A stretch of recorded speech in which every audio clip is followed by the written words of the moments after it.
6:58. Buenos días, dominicanos, dominicanas, ciudadanos, ciudadanas del mundo. Julio Martínez Pozo.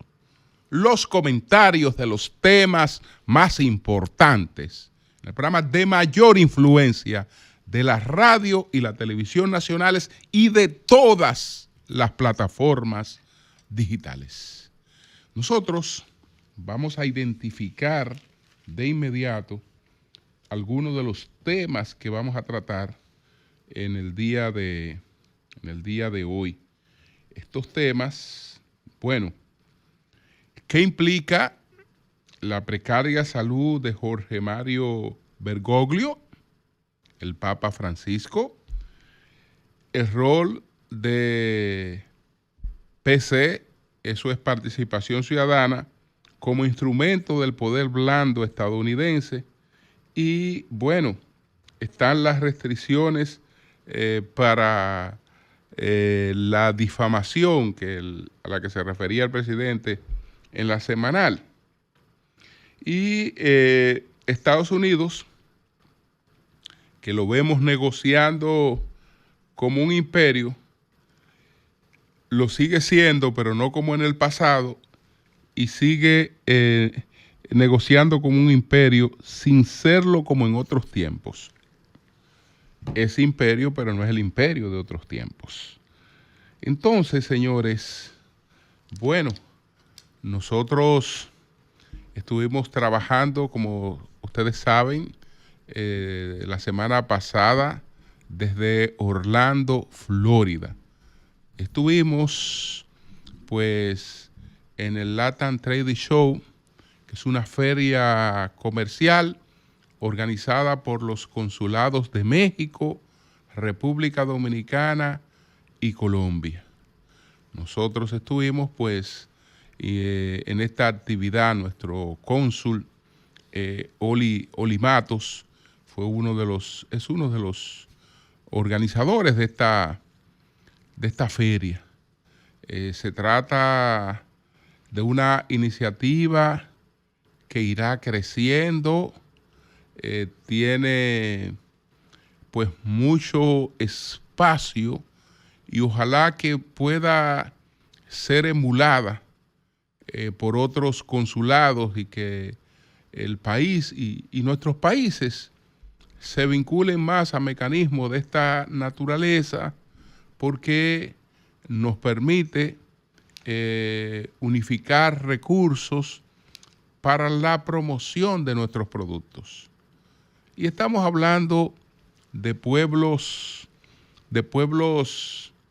hermanados.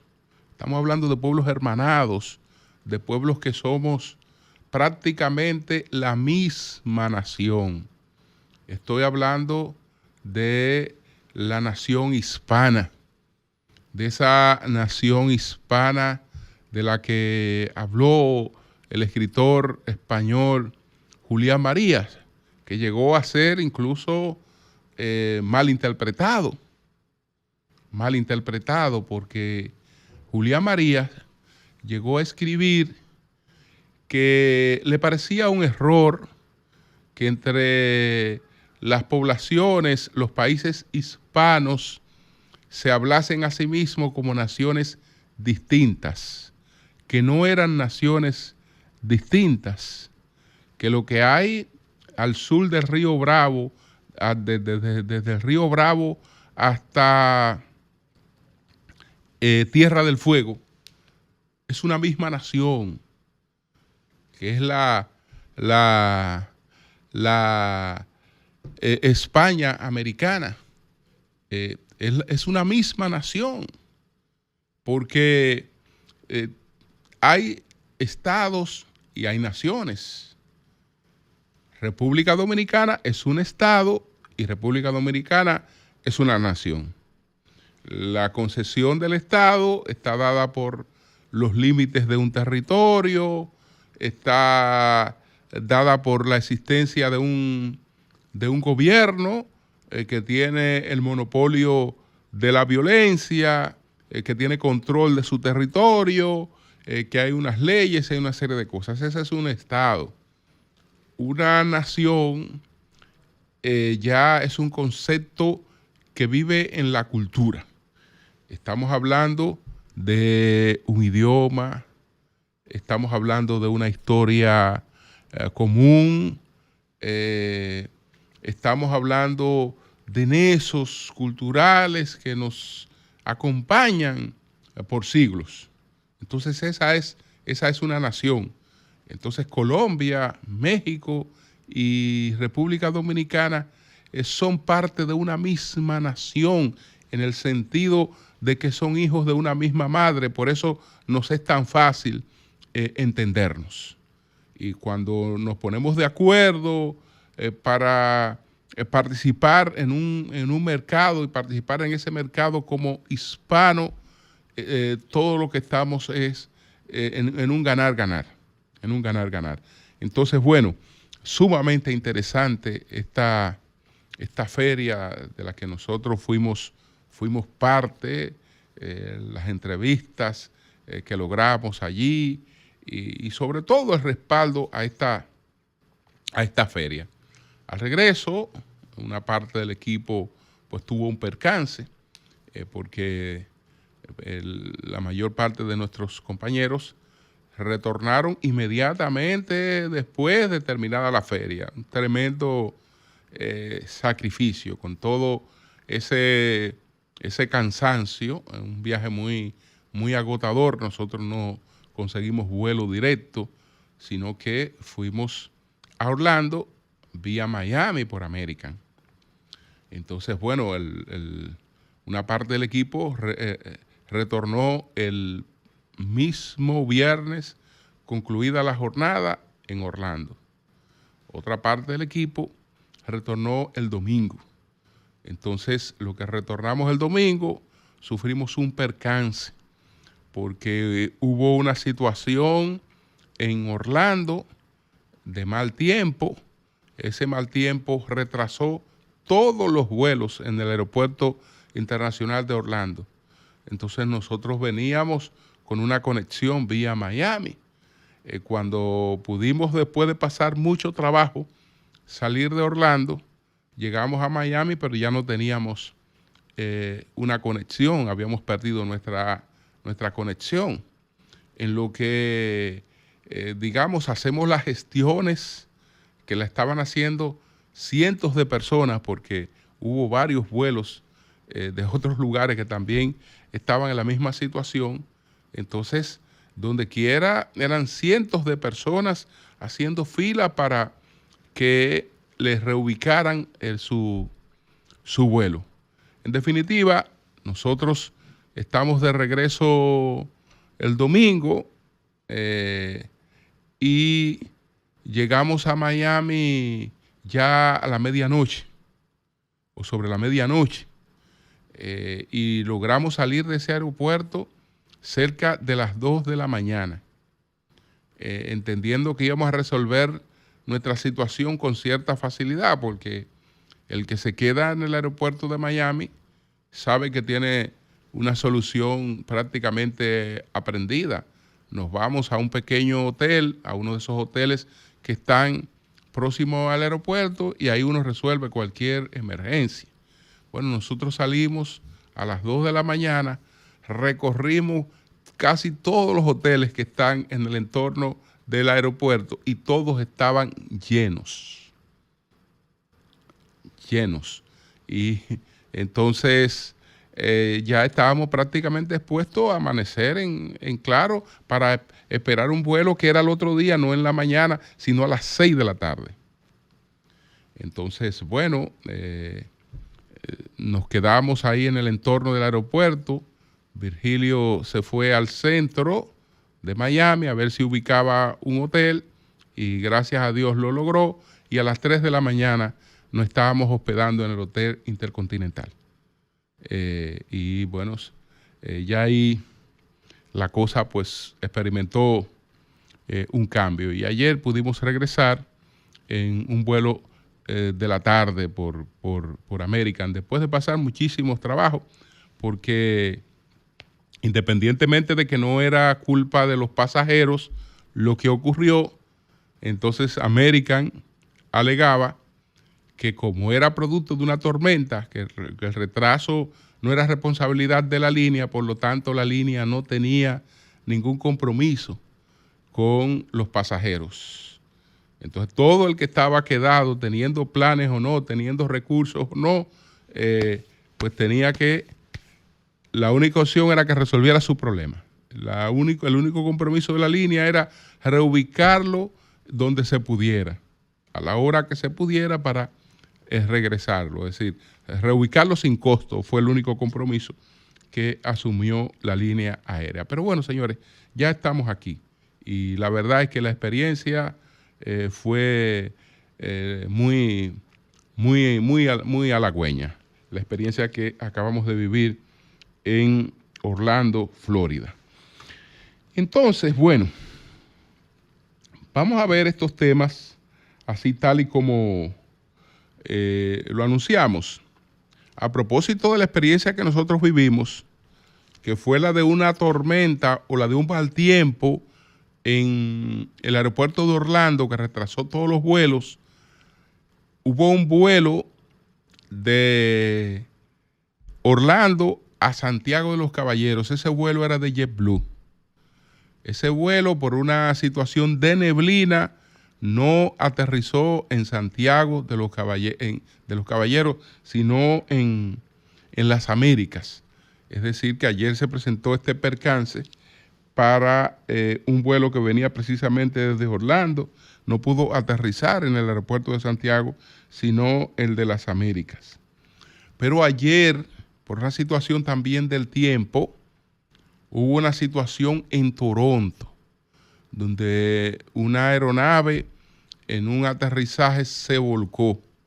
Hay una cantidad de heridos, algunos de gravedad. Hasta ahora no hay informe de personas fallecidas por este percance que se presentó en Toronto, que también es atribuido a las condiciones del tiempo. Vientos muy fuertes y una pista prácticamente congelada. Entonces el avión se volcó. Señores, nuestro presidente Abinader, se encuentra en la República Cooperativa de Guyana. Allá ha viajado a la República Cooperativa de Guyana el presidente para participar en una conferencia. Él será uno de los expositores en una conferencia internacional sobre energía. Entre la República Cooperativa de Guyana y la República Dominicana hay apalabreado varios acuerdos. Incluso la República Dominicana tiene un acuerdo para la construcción de una refinería de petróleo en Guyana. Es decir, gestionar que esa inversión se haga, y hay acuerdo también para la explotación agrícola por parte de Inversiones Dominicanas en Guyana, entre otros acuerdos. Entre otros acuerdos que ojalá pudieran irse materializando. Entre el presidente Abinader y el líder de Guyana, el presidente de Guyana, Mohamed Irfan Ali, hay muy buenas relaciones, muy buenos vínculos. Entonces, ojalá que estas cosas no queden como pasajeras entre los vínculos del presidente Abinader y los vínculos del presidente Irfan Ali, sino que se vayan concretizando en acuerdos concretos. Guyana, pues, tiene grandes riquezas, necesita alianzas porque tiene un conflicto muy serio con Venezuela, y en la medida en que estén otros países participando de la explotación de estos recursos, como tiene ya sus acuerdos con Brasil, como tiene acuerdos con otros países, pues está más protegida con su conflicto con Venezuela. Entonces, nosotros cuando se anunciaron esos acuerdos los saludamos. Ahora lo que quisiéramos es que pasen de acuerdos a materializaciones graduales, pero materializaciones que son convenientes para ambos países. Así es que le deseamos suerte al presidente Abinader y su comitiva que se encuentran en estos momentos en la República Cooperativa de Guyana. Entonces, bueno, hay problemas con la salud de Jorge Mario Bergoglio, que es el Papa Francisco. Y esto hace que se reediten algunas preocupaciones. El último reporte dice que el Papa Francisco sigue estable y sin fiebre, aunque tiene un cuadro clínico complejo, por lo que se alargará su hospitalización. Entonces, ¿de qué se habla con relación a la salud de Francisco, del Papa Francisco? Bueno, se habla de una infección polimicrobiana del tracto respiratorio. Una crisis respiratoria del Papa Francisco muy prolongada. Es un hombre de 88 años de edad. Entonces, esto reedita muchas preocupaciones. Ustedes recuerdan que el Papa Francisco fue sometido a una cirugía. Cuando eso ocurrió, se produjo en el Vaticano la denominada Cena de los Cuervos. Vamos a recrear un poco de lo que ocurrió en la Cena de los Cuervos ante un panorama en el que se creía que el Papa no se levantaría de su cama. Él mismo, ya cuando mejoró en aquella oportunidad, dijo: estoy vivo todavía, aunque algunos me querían muerto. Sé que incluso hubo reuniones entre prelados que pensaban que el Papa estaba más grave de lo que está. Preparaban el cónclave. Es decir que en esa oportunidad, 2021, al Papa se le estaba esperando y ya se articulaba su sustitución. Lo que se revive con la situación en la que él se encuentra ahora. ¿Qué ocurrió en esa oportunidad? Bueno, lo cuenta Vicens Lorenzo en esta publicación que se titula el Vatican Gate, un complot ultra contra el Papa Francisco y la manipulación del próximo cónclave. ¿Qué ocurrió en 2021? Dice él. Efectivamente, la noche del mismo día del ingreso del Papa a la Policlínica Gemelli, que es la misma policlínica en la que él se encuentra actualmente, de Roma, para ser intervenido en una dependencia vaticana, se celebró una cena. No fue convocada precisamente para rezar por la salud del Papa, más bien lo contrario. Aquella noche calurosa, el domingo 4 de julio del 2021, obispos y cardenales de distintas nacionalidades, pero todos pertenecientes al sector curial más beligerante contra el pontífice argentino, se reunieron sin esconderse demasiado, un encuentro que habían improvisado pocas horas antes.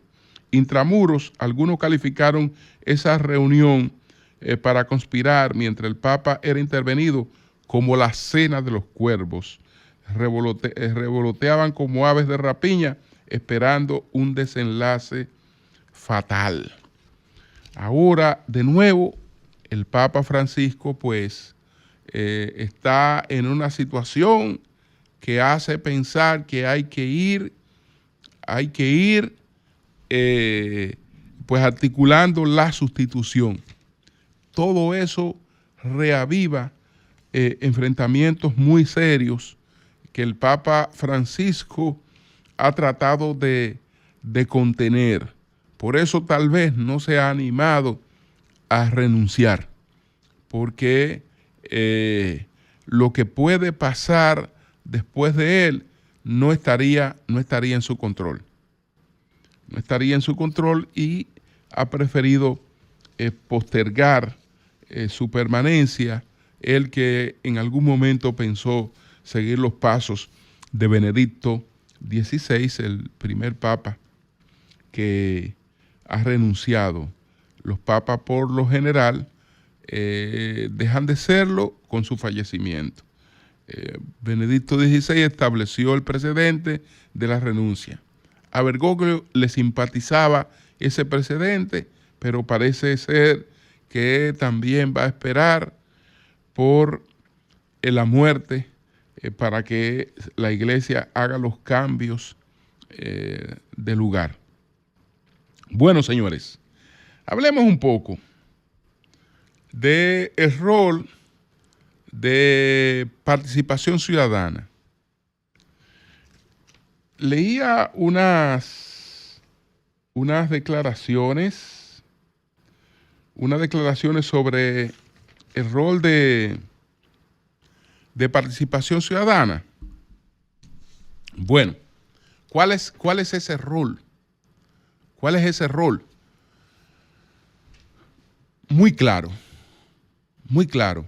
Participación ciudadana no es otra cosa que una de esas expresiones del poder blando de Estados Unidos.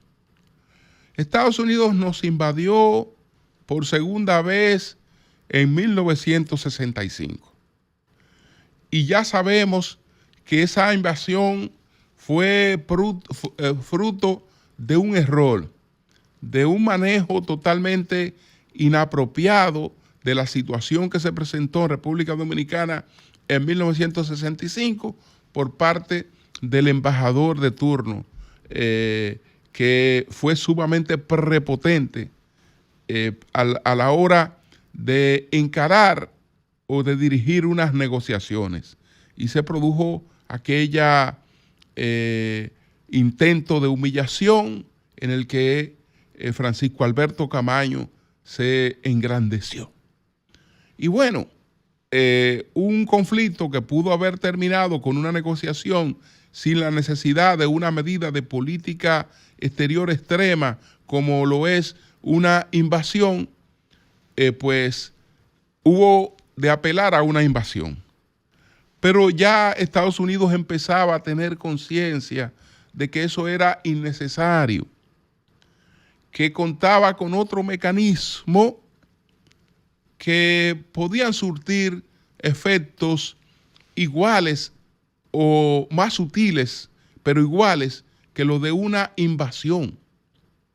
Y entonces crea en los años 60, en la administración del presidente John F. Kennedy, su brazo de política exterior, que es la USAID, para intervenir a través de este brazo sin la necesidad de tener las botas militares, sin la necesidad de que los países perciban, se percaten de ese grado de intervención.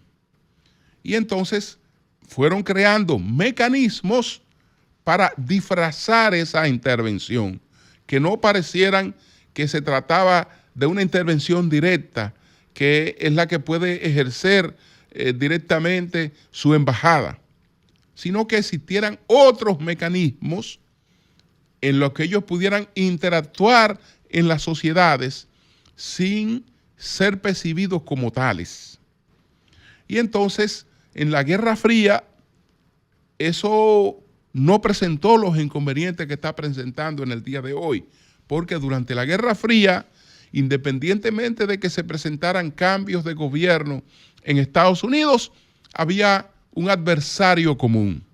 Y ese adversario común, pues, no creaba diferencia en el manejo de la USAID. Pero desaparecida la Guerra Fría, entonces la USAID va a manejar una agenda diferente a esa agenda que era unificadora durante la Guerra Fría. Va a manejar la agenda que tiene que ver con los temas globalistas. Los temas globalistas tienen que ver con la limitación del crecimiento poblacional.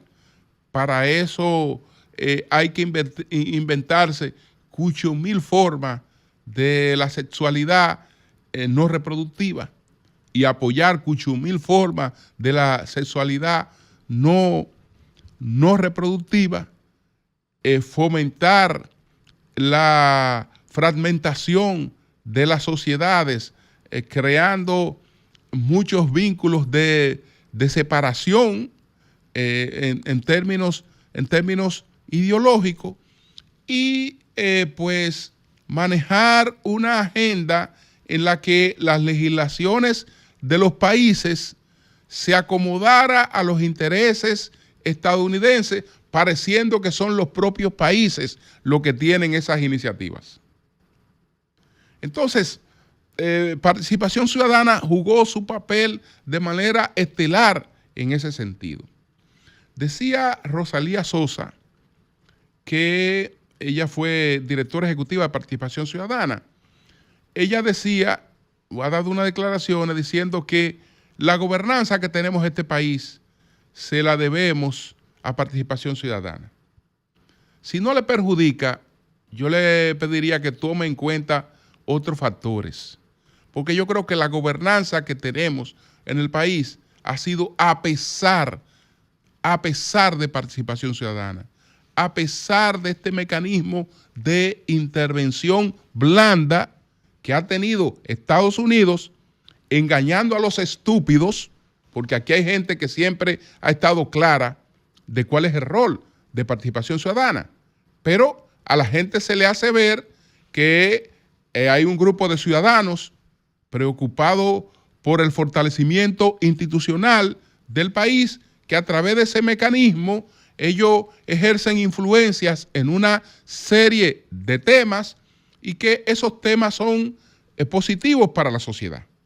No se le presenta el que son parte, digamos, servidores de un gobierno extranjero que a través de ese mecanismo no hace otra cosa que potencializar su agenda. Y por eso financia entidades como esa, y por eso financia otra cosa.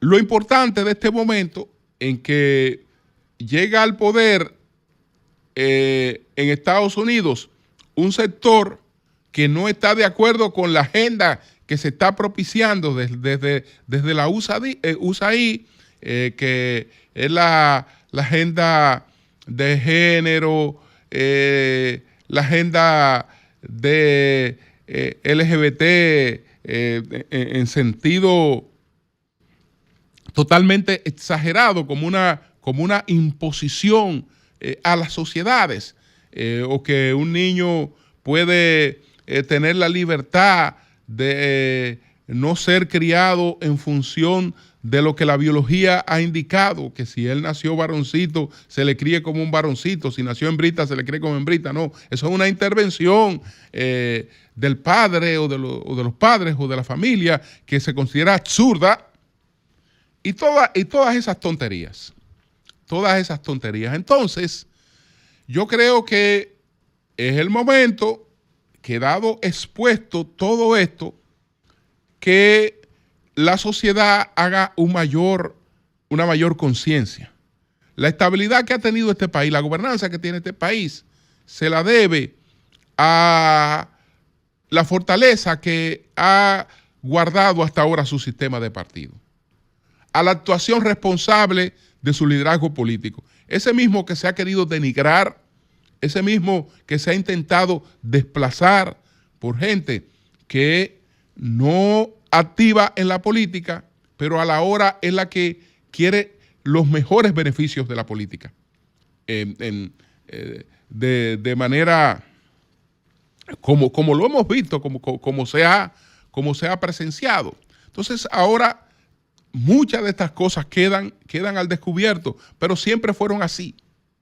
Siempre fueron así. Esa supuesta superioridad moral, esa calidad de que para presentar evaluaciones sobre una serie de cosas, ¿a santo de qué? Ahora, peor es una clase política.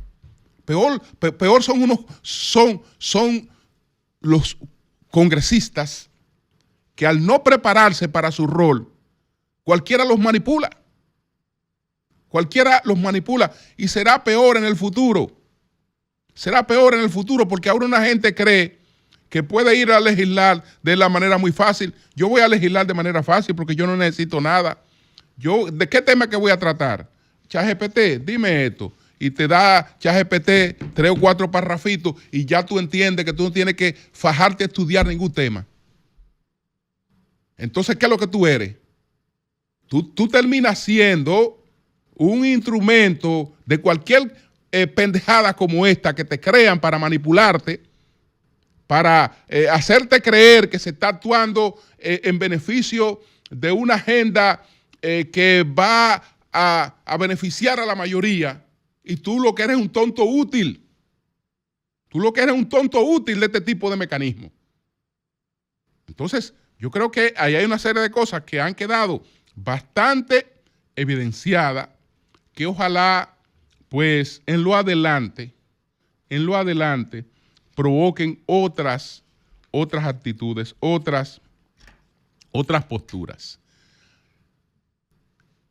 Tengo poco tiempo para el tema de lo que está ocurriendo con la negociación de la guerra en Ucrania. Pero, en definitiva, lo que se observa es a Estados Unidos, que se siente como la potencia imbatible de otros tiempos. Y esa potencia imbatible de otros tiempos cree que puede negociar con un imperio y negociar con otros en esas condiciones sin tomar en cuenta una serie de factores. Detrás de esa apariencia de fortaleza, yo creo que se ve reflejada parte de la decadencia de los Estados Unidos.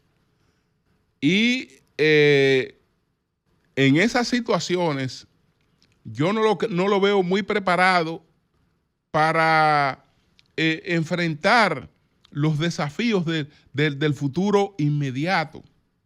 ¿Por qué? Porque Estados Unidos, una de sus ventajas es que es una democracia, pero al mismo tiempo tiene que improvisar mucho. Cuando vemos, por ejemplo, esta delegación que primero estaba en la cumbre de Múnich y después ahora se va a Arabia Saudita, bueno, el más experimentado de los que están ahí es el secretario de Estado Marco Rubio, que realmente acumula una gran experiencia de Estado y de política exterior. Pero tú sabes lo que es que de repente una persona que, bueno, me refiero al actual vicepresidente de Estados Unidos, J.D. Vance, bueno, un escritor exitoso, un legislador no con mucha experiencia, ahora anda por ahí a la cabeza de un esquema de negociación con otras potencias, pero sin ninguna suerte de experiencia, sin ningún cúmulo de experiencia. Entonces, la cantidad de errores que pudiera cometer Estados Unidos en este proceso sin tomar una serie de cosas que solo la experiencia, el estudio sosegado de los temas de política exterior pueden dar, pues en definitiva serán críticos para ese país. Serán críticos. Pretender ignorar a Europa, pero nada más pierde Estados Unidos. ¿Ustedes creen que al Estados Unidos hacer lo que está haciendo, Estados Unidos se fortalece? Demuestra que Europa no tiene ninguna importancia en un mundo donde más para adelante vive gente y pueden ser mejores vecinos. Si Europa se la ha jugado frente a Putin como se la ha jugado, y Estados Unidos ahora ignora a Europa. ¿Qué puede pasar con Europa en el futuro cuando tiene mecanismos que pudiera apelar a su entendimiento? Es decir, Estados Unidos está ganando el irrespeto de sus aliados y lo está cultivando, el irrespeto de sus aliados, el alejamiento de sus aliados. Y eso no hará otra cosa que debilitarlo mucho más frente a un adversario que no relaja. Porque el adversario que tiene Estados Unidos no tiene una sola gente que haya salido improvisado ayer a sentarse en una mesa de negociación. Es decir, no hay la posibilidad de que en la burocracia china usted encuentre una sola gente que haya sido improvisado hace unos días y que 3 días después esté sentado en una mesa de negociación decidiendo grandes temas. Eso no ocurre. Y entonces eso es una desventaja. Cambio y fuera.